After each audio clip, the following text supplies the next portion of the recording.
Oommen Chandy charitable trust പുതുപ്പൊന്നാനിയുടെ നേതൃത്വത്തിൽ ഉമ്മൻചാണ്ടി അനുസ്മരണവും തയ്യൽ machine വിതരണവും നടത്തി.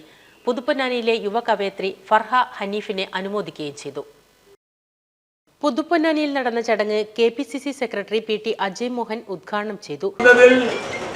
സാധാരണക്കാരന് ചെയ്യുന്നതിനേക്കാളും കൂടുതൽ കാര്യങ്ങൾ അത് എൻ്റെ അനുഭവത്തില് പാവപ്പെട്ട കുട്ടികൾക്ക്, ചെവി കേൾക്കാതെ സംസാരിക്കാൻ പറ്റാത്ത കുട്ടികൾക്ക് കേരളത്തിൽ സൗജന്യമായി കോക്ലിയർ ഇംപ്ലാന്റേഷൻ കൊണ്ടുവന്നത് മുനീർ മന്ത്രിയായിരിക്കുമ്പോൾ ഉമ്മൻചാണ്ടിയാണ്. എത്രയോ പാവപ്പെട്ട കുട്ടികൾക്ക് സംസാരിച്ചേക്ക് തിരിച്ചു കൊടുത്ത ഉമ്മൻചാണ്ടി.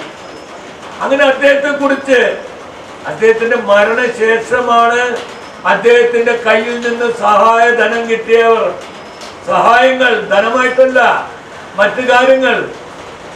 അദ്ദേഹത്തിനൊരു ഗുണമുണ്ട്, പാവപ്പെട്ടവന്റെ കാര്യമാണെങ്കിൽ നിയമവും വകുപ്പും ചട്ടവും നോക്കില്ല. റാഷിദ് പുതുപ്പൊന്നാനി അധ്യക്ഷത വഹിച്ചു. ഹനീഫ C സ്വാഗതം പറഞ്ഞു. DCC general secretary Siddique Panthavoor മുഖ്യപ്രഭാഷണം നടത്തി. കോൺഗ്രസ് മണ്ഡലം president Jayaprakash, Unnikrishnan Ponnani, advocate KP Abdul Jabbar, OICC ഭാരവാഹികളായ സലീം കളങ്കര, മാമദ് പൊന്നാനി എന്നിവർ പങ്കെടുത്തു. NCV news Ponnani.